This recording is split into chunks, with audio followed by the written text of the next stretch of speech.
आत्मीय भाइयों एवं बहनों,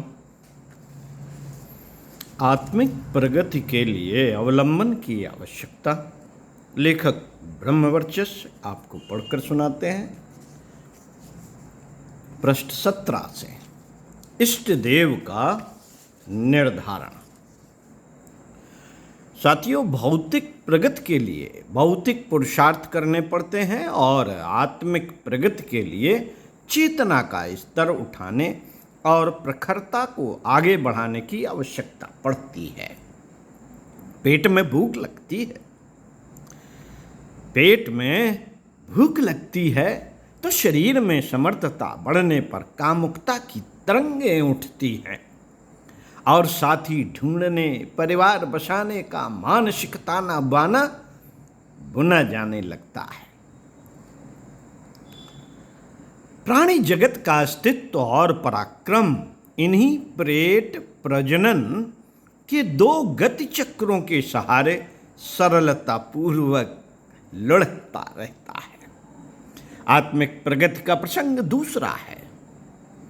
84 लाख योनियों के संग्रहित स्वभाव संस्कार मनुष्य जीवन के उपयुक्त नहीं रहते, ओछे पड़ जाते हैं। बच्चे के कपड़े बड़ों के शरीर में कहाँ फिट बैठते हैं। मानव जीवन की सार्थकता के लिए जिस सद्भाव से अंतःकरण को और सत्प्रवृत्तियों से शरीर को सुसज्जित करना पड़ता है, वे पूर्व अभ्यास एवं प्रभावी प्रचलन न होने के कारण कठिन पड़ते हैं। वह सहज सुलभ नहीं वरन प्रयत्न साध्य हैं। नीचे गिरने में पृथ्वी की आकर्षण शक्ति का क्रम ही निरंतर सहायता करता रहता है, पर ऊंचा उठाने के लिए विशेष साधन जुटाने पड़ते हैं। आंतरिक अभ्युत्थान के इसी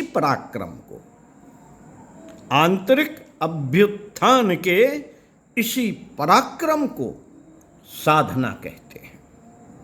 साधना मार्ग पर चलने के लिए प्रथम चरण इष्ट निर्धारण का उठाना पड़ता है। इष्ट अर्थात लक्ष्य। प्रगति के लिए आंतरिक महत्वाकांक्षा स्वाभाविक है, पर उसका स्वरूप भी तो निश्चित होना चाहिए। उमंगें असीम है, उनकी दिशा धारा भी अनेक हैं। पानी पर उठने वाली लहरों की तरह महत्वाकांक्षाओं की कोई सीमा नहीं। एक के बाद दूसरी लहरें उठती हैं और हवा के झोंके के साथ अपनी दिशा धारा बदलती रहती हैं। प्रवाह की दिशा धारा न हो तो पराक्रम अस्त व्यस्त रहेगा, किसी लक्ष्य तक पहुंच सकना संभव ही ना हो सकेगा। दिशाविहीन भगदड़ से मात्र थकान और निराशा हाथ लगती है। कस्तूरी के हिरण को अभीष्ट स्थान का पता नहीं होता।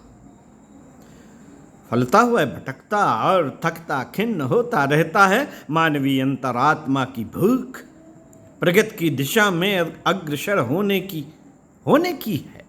महत्वाकांक्षाओं के उभार इसी का परिचय देते हैं। आत्मिक प्रगति का कोई निश्चित लक्ष्य एवं स्वरूप सामने न रहने से वह कायिक लिप्साओं की ओर ही लुढ़कने लगती है और वासना, तृष्णा और अहंता की पूर्ति से जीवनोद्देश्य बनकर रह जाता है। वासना, तृष्णा और अहंता की पूर्ति ही जीवनोद्देश्य बनकर रह जाता है। इस स्तर की सफलताएं काया को भले ही कुछ सुख सुविधाएं प्रदान कर सके,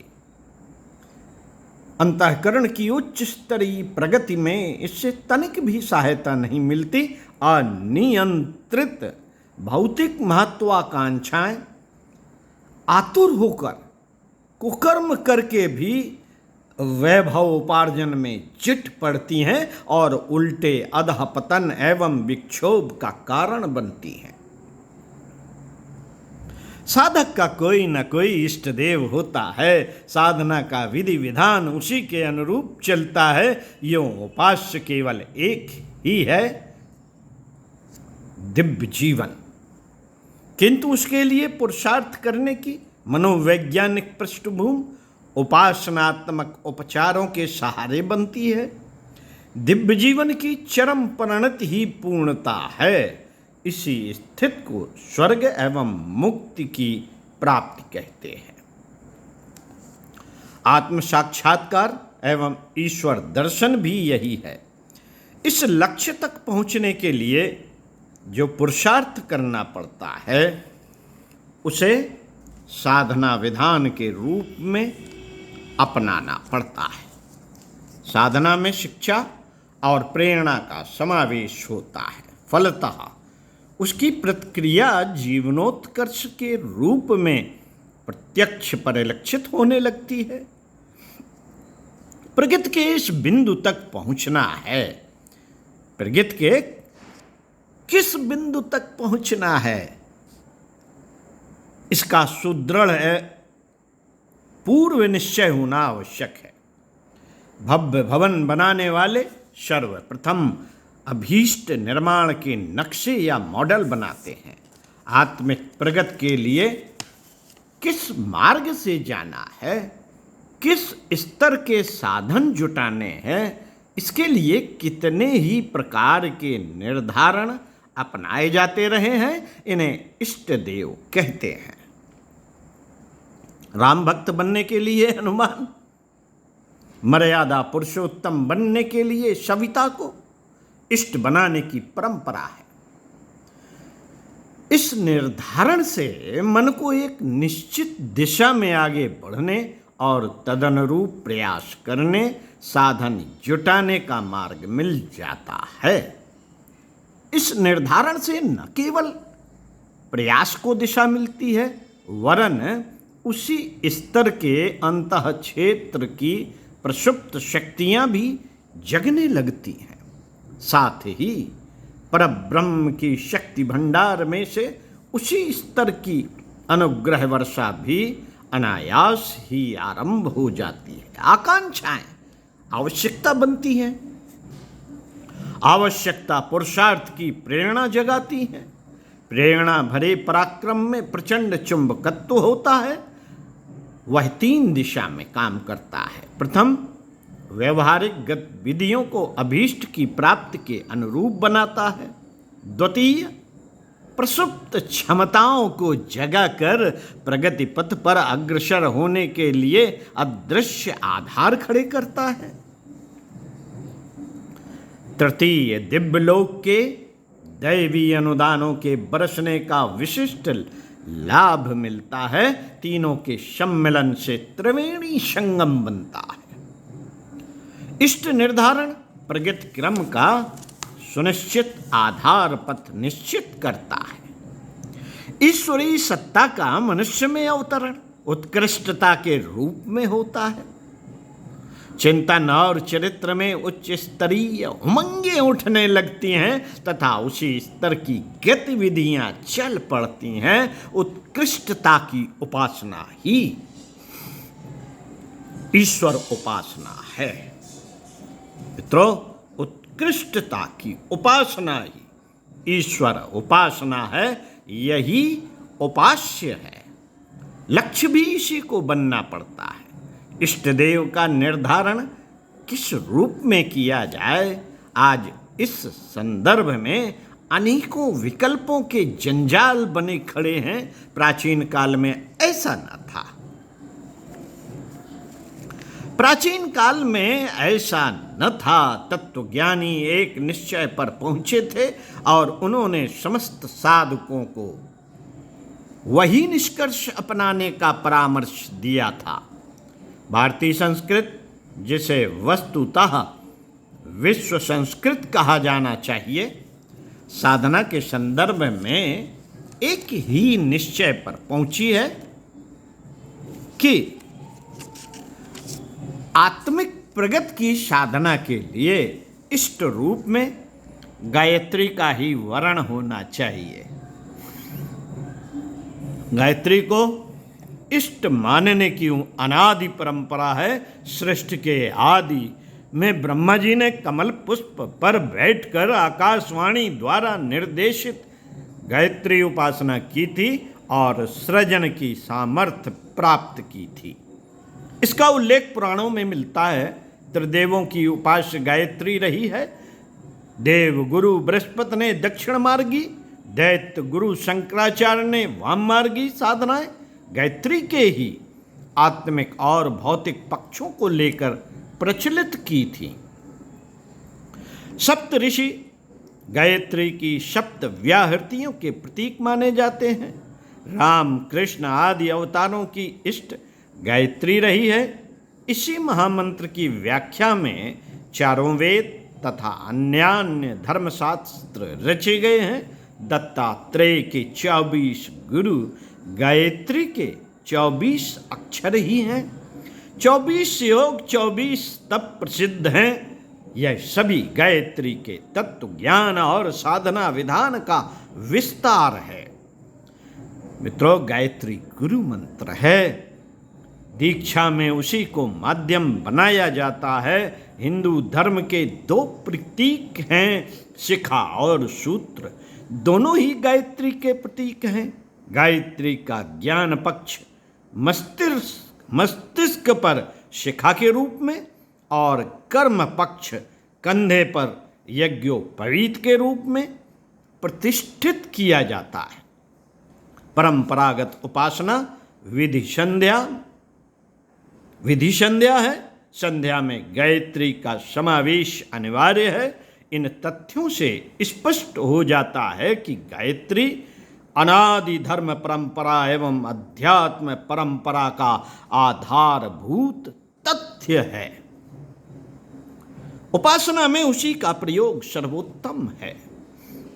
तत्व दर्शन की दृष्टि से गायत्री ऋतंभरा प्रज्ञा है। ऋतंभरा अर्थात विवेक संगत श्रद्धा। ऋतंभरा अर्थात विवेक संगत श्रद्धा। प्रज्ञा अर्थात श्रेय साधक दूरदर्शिता। इस समग्र विवेकशीलता को गायत्री कह सकते हैं। इस बीज मंत्र का विशाल वृक्ष ब्रह्म विद्या है। अध्यात्म का यह दार्शनिक पक्ष है। साधना प्रयोजन में इसी के विभिन्न उपचार योगाभ्यासों, तप साधनों एवं धर्मानुष्ठानों के रूप में प्रचलित हैं। इष्ट का, लक्ष्य का, उपास्य का निर्धारण दिव्यदर्शियों ने गायत्री के रूप में गहन अध्यावसाय और अनवरत अनुभव अभ्यास के आधार पर किया है। वह प्राचीन काल की ही तरह अपनी उपयोगिता यथावत अक्षुण्ण रखे हुए है। गायत्री सार्वभौम एवं सर्वजननीन है। इसे किसी देश, धर्म, जात, संप्रदाय तक सीमित नहीं किया जा सकता। भारत में उत्पन्न होने के कारण उसका नाम भारतीय संस्कृत पड़ा है, पर उसकी कोई प्रक्रिया इस परिधि में रहने वाले लोगों तक सीमित नहीं रखी जा सकती। गायत्री भारतीय संस्कृत की आत्मा कही जाती है, पर इसका तात्पर्य यह नहीं है कि किसी देश के निवासी या इसी धर्म के अनुयायी इसका उपयोग कर सकते हैं। भारतीय संस्कृत वस्तुतः दैवीय संस्कृत है। उसे मानवीय संस्कृति कह सकते हैं। उसे देश, धर्म, जाति, भाषा, संप्रदाय आदि के नाम पर अपने पराये की विभाजन रेखा नहीं बनानी चाहिए। ऋतंभरा को इष्ट माना जाए, यही मानव जीवन की सर्वोपरि उपलब्धि है। आत्मज्ञान, ब्रह्मज्ञान इसी को कहा गया है। विवेकशीलता, दूरदर्शिता यही है। न्याय और औचित्य इसी के प्रतिफल हैं। परिस्थितियों का पर्यवेक्षण करने वाले जानते हैं कि वह मात्र मन स्थिति की ही परिणत होती है।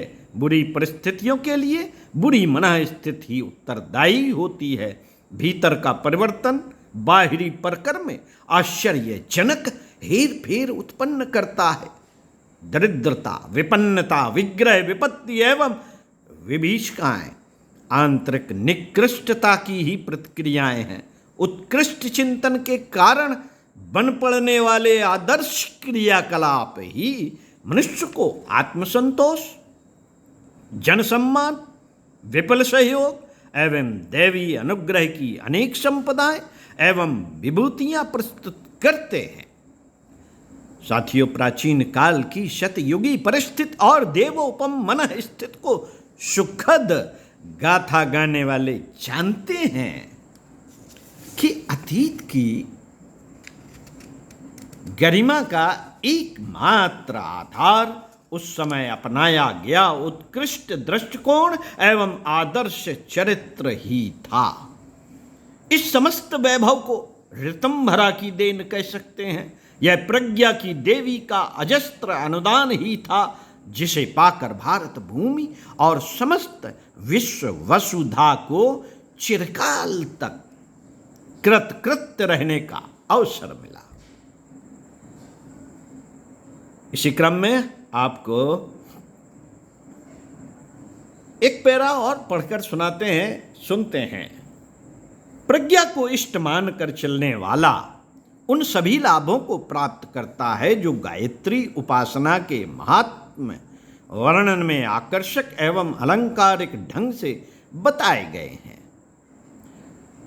न हि ज्ञाने निसदृशं पवित्रमहि विद्यते आत्मावारे दृष्टव्यः श्रोतव्यो मंतव्यो निदिध्यासितव्यो। जैसे उद्बोधन वाक्यों में जिस आत्मज्ञान की गरिमा बताई गई है, जिसे प्राप्त करके भगवान बुद्ध की तरह अनेकानेक श्रेय साधक धन्य बनते जा रहे हैं, वही महाप्रज्ञा आदि शक्ति गायत्री है। उसी का हमें वर्ण करना चाहिए। गायत्री का वाहन हंस है, राजहंस, परम हंस, विवेकवान प्रज्ञावान राजहंस नीरचीर विवेक से युक्त क्रम कीटकों का भक्षण करने से विरत मुक्ताओं पर निर्भर रहता है। यह चित्रण बताता है कि श्रेय साधक की मनोभूमि कैसी होनी चाहिए। गायत्री जिस पर कृपा करे वह प्रज्ञावान होता है अथवा प्रज्ञावान को गायत्री का अनुग्रह प्राप्त हो जाता है। दोनों प्रतिपादनों का तात्पर्य एक ही है। गायत्री का इष्ट रूप में वरण सर्वोत्तम चयन है। इतना निश्चित निर्धारण करने पर आत्मिक प्रगति का उपक्रम सुनिश्चित रूप से द्रुत गति से अग्रगामी बनने लगता है। तब साधना से सिद्धि के सिद्धांत में कहीं शक की गुंजाइश नहीं रह जाती। ओम शांति। दीक्षा की प्रक्रिया और व्यवस्था आगे पढ़कर सुनाएंगे इसी पुस्तक से अगले वीडियो।